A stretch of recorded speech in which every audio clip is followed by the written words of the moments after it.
How to use webmail from within cPanel. This demo assumes you've already logged into cPanel and are starting on the home screen. Now let's learn how to use webmail to access our email from within cPanel.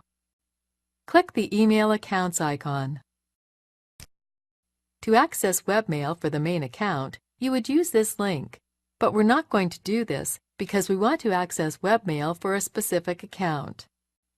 Instead, click the More drop-down box from the email account you wish to access. Then click Access Webmail. This is the Horde webmail main screen, where we can check our inbox and compose a new message. We're not going to get into the specifics of using Horde's webmail. Just know that this is how you access and manage your emails from within cPanel.